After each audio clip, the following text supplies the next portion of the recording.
Hey, how y'all doing today? It's Gregory Parchment, for those who are saying Greg like I'm known and people know who I am and everything. Well, yeah, it's Gregory Parchment. I'm just here doing another video.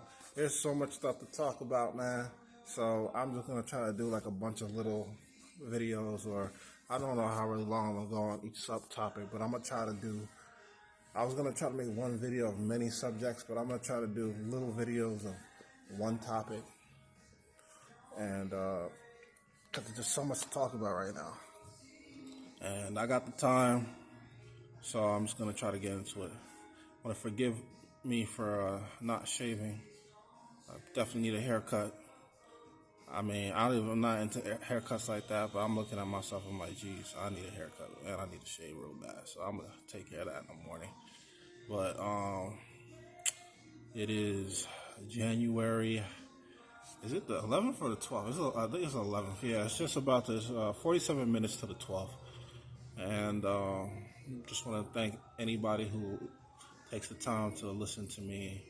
First and foremost, I want to thank my Savior, Jesus Christ. And I just want to just say that first and foremost, that without Him, nothing is possible.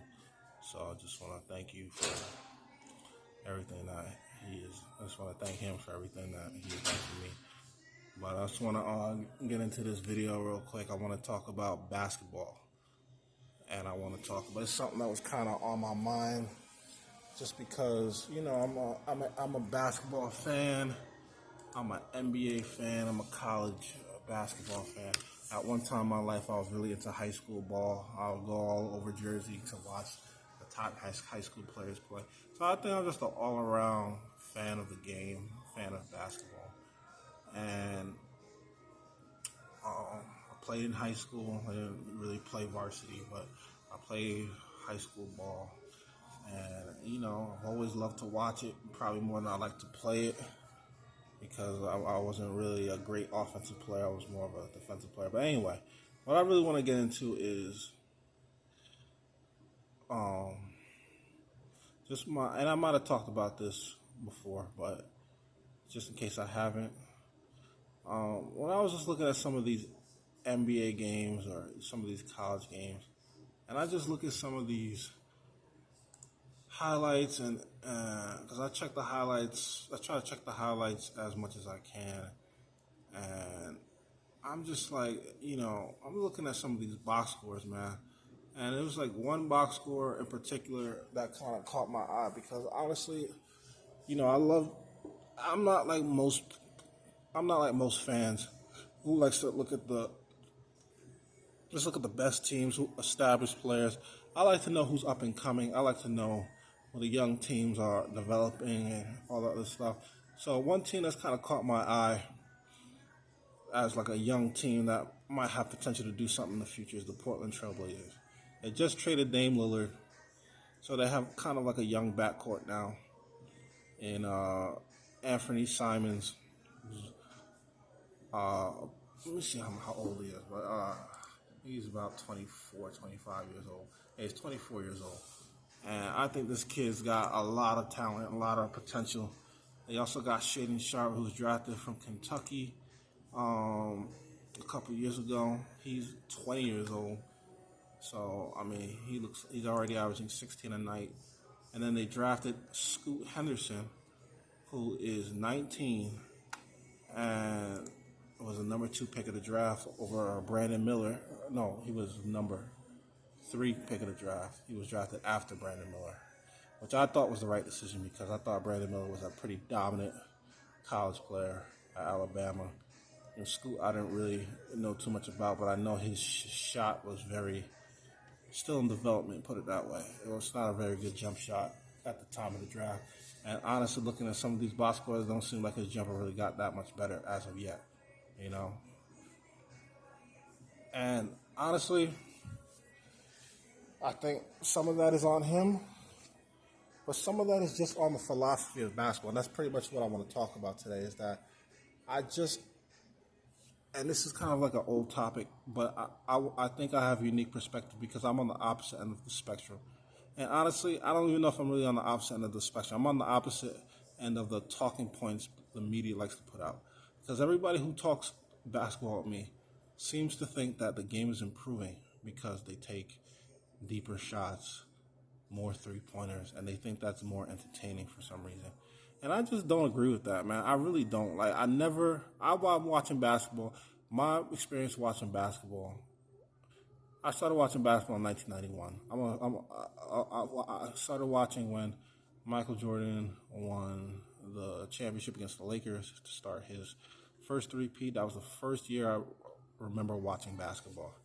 And that's ultimately what made me a Bulls fan, was just watching Jordan beat the Lakers and being captivated by his game. And just, that was my first basketball memory. And then obviously Duke won the championship that year in college. So that was like my first all-around basketball memory. I wasn't a Duke fan. I didn't like Duke back then because it was unpopular like Duke back then if you were like black. But it was stupid because honestly, they actually had one of the best Jersey point guards of all time that played on that team. So I probably should have supported them more than I did. But whatever, not a big deal. And when I watched basketball back then, there was not a lot of three-point shooting. And basketball, well, it depends. Certain teams did. But that was kind of the beauty of basketball back then, was that everybody had a style. Everybody had a different style. It wasn't like one way to do it, everything. You know, some teams shot threes. Some teams were post-up teams or take it to the basket teams. Mid-range teams. There was just a lot of different ways to do things. A lot of people ran different types of plays. It just depended on your personnel. It was common sense basketball back then.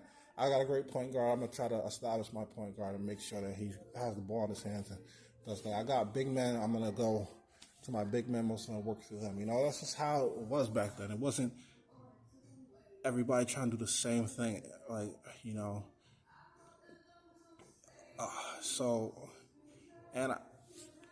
The three-point shot was not seen as a great shot. It was seen as something that specialists did or certain people could do. And so that you didn't really make players who weren't great shooters take all these three-point shots. And getting back to what I was saying about the Blazers, I just don't, especially, and I'm going to highlight Scoot Henderson here. He came in the league and he wasn't a good three-point shooter. And I'm not saying he will never be a great three-point shooter, but he's not a great three-point shooter right now. So why are you making him take three? I'm looking at this box score right now, right? And this is not indicative of his whole season, even though his season stats shooting-wise isn't great either. But, so honestly, it is kind of indicative of his season, because he's not a good shooter. Again, 4 for 21 in 31 minutes. He played 31 minutes and took 21 shots. 9 of those shots were three-point shots. Why is he taking so many threes? That's a joke. Like, he should not be taking that many threes. He's not a good three-point shooter. Look at what he's shooting for the season. I'm going to look it up right now. Okay? For the regular season, he is a 37% shooter from the floor. From the floor. And he's a 30.8% shooter from the three-point. Why is he taking so many three-point? His gift is he's got a big point guard body. He's athletic with the basketball. He's fast with the basketball. Why is he taking so many three-point shots? That's not his strength at all. Like, it behooves him to be aggressive, shoot free throw line extended, and take those type of shots. But he's making it so much harder on himself because he wants to take all these threes that he can't make. I just don't understand it. It doesn't make any sense to me whatsoever. And then you have these uncompetitive games because you just have these games where if a team just can't find a three-point shot, it's just, they're done. Because they take so many, instead of it being the frosting, it's the cake. It's absolutely ridiculous. And I'm just tired of it. It's bad basketball. And I'm trying to understand why people are trying to promote this as good basketball. If you really cared about the game, why would you want so many three-point shots taken? And honestly, I really believe this. But the NBA, if they really cared about their league and cared about promoting the athleticism, because that's what makes them special, is that they have the best athletes, or they did have the best athletes. I don't know if they do anymore, because they just so many of these shooters in the league now, and you had all these athletes that were just amazing to watch, amazing to see grab rebounds and just do all these athletic feats on the floor that most people couldn't do, play great defense. And you don't highlight that. All you do is highlight shooters.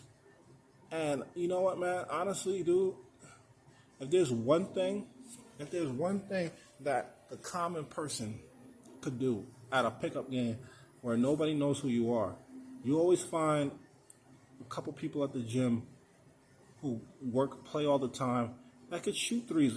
That's not something that's like impressive, dude. Like, you're the reason why NBA players are so impressive because they're taller, longer, more athletic, and they can still do all the great things that normal people can do.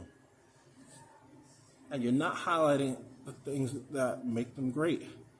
Like, not a lot of people can handle, like, some of these NBA players, though, but you don't want them to highlight the great handle of, like, Kyrie Irving or, you know, those type of things, because you want to promote Steph Curry, even though he's got good handle too. But this over promotion of people like Steph Curry taking a bunch of threes, it's just killed basketball, man. I was just like, it's so bad now. I mean, I don't understand why they do it. Steph Curry should be an anomaly, man. And not everybody can do what he does. And they shouldn't try to force people to do what he does, because, like, Steph Curry should be attacking people the way he attacks people, because he's a great three-point shooter. So, okay, that's how he does it. Every point guard shouldn't be trying to be like, well, if he's going to take 10 threes or 15 threes, or 40% of his shots are going to be 40, 50, 60% of his shots are going to be threes, I'm going to do the same thing. And that's why I said that all these shots should be the same. There should not be a three-point line. Why is there a three-point line? No other sport where they reward longer shots and give them more points. It's a circus. If you're a great basketball player, that means you're just going to get more baskets than me. Point blank, period. Everybody has a chance that steps on the court to get the baskets. The person who gets the most baskets is a better player. Not the person who shoots farther away from the basket should be considered the best player. If they had this standard for Michael Jordan, where like Michael Jordan was doing all the stuff he did in today's era, they would say he's not that good because he doesn't make threes. Michael Jordan was never a great three-point shooter. He was always a great mid-range shooter, always a great person who attacked the rim. He was never a great three-point shooter. But yet they want to make it seem like if you don't shoot threes now, you're just like not that good. I don't understand it, man. It's just like, that's just not how everybody plays. They've completely taken out post play. It's like, you see all these guards in the league that are big and strong. They have no idea how to post up. They have no idea how to just, like, you know, instead of basically dribbling out in the perimeter and they know they're tired and they don't want to drive the ball, they're not setting, they could set up in the post and basically kind of save their legs that way, and still kind of, if they need to take a jumper, set themselves up for a jumper in the post. But they don't do that. They stay on the perimeter because they have no idea how to post up.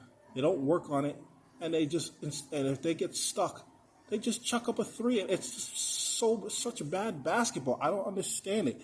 It's like they don't even want to move the ball. They're like, I'm like this guy that has to score. And they don't have the range to be shooting the threes that they do. And the people that do, fine. If they're on, I get it. Sometimes you're hot and the basket looks like an ocean and you're just on that day. But it's not always that way. And you got to know when you're not on. You're shooting 4 for 21 from the field, Scoot Henderson, and 1 for 9 from 3. Well, how many? What are you doing? What are you doing? How did you get better this day? You didn't. It was, I mean, and this is why you lose by 62 points to the Thunder, because you're just messing around, dude. Like, what is going on here?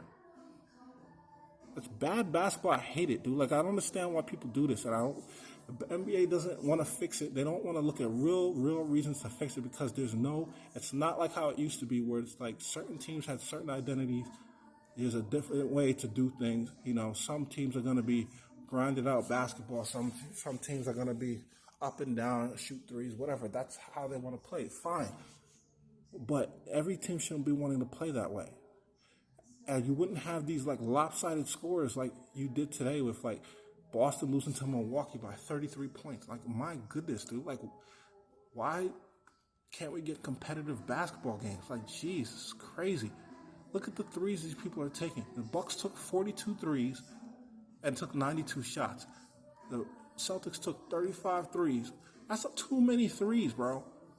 The whole starting lineup for the Celtics didn't make a three. They didn't make 1 3. 0 for 1, 0 for 3, 0 for 4, 0 for 1, 0 for 1. 0 for 10 from 3. My goodness, dude. Like, and that's not how it is every night, but my goodness, dude. Like, I don't understand why people don't get it. Like, that is killing the game. You would never see a soccer game where if you kick the ball outside the 18-yard box, it would be 2 points instead of 1. Could you imagine watching a soccer game that way? It's utter nonsense, dude. It's ridiculous. I'm not saying there's not a place for outside shooting, but it should not be like something that you go to, like that's something that you should look to. You literally have dudes on a 3-on-2 break, on a 2-on-1 break, where guys are running to the three-point line instead of using their God-given athleticism and speed or whatever, creativity, to try to get something close to the basket. It's like, are you a basketball player or not? You got to get close to the basket, but you're running to the three-point line. Do you see hockey players, when they got a 2-on-1, somebody stops at the blue line and just tries to take a stupid slap shot? That doesn't make any sense. It's illogical. It's backwards. It doesn't make no sense. It would be hard to watch, and people would call it out. That's like saying that in the NFL, you get an 80-yard bomb instead of a 15-play drive where you run it to the 1-yard line. You get more points for the 80-yard bomb because you scored more quickly. It doesn't make any sense, dude. A touchdown is a touchdown, and that's how it should be in the NBA. A basket should be a basket. They need to take the three-point line out the game. They need to take the three-point line out the game, dude. You had your fun with Steph Curry. This is not. You guys have great players now. You don't need these circus tricks. You don't need this circus going on. Get rid of the three-point line. It's bad for basketball. I'm out, man. Appreciate you listening.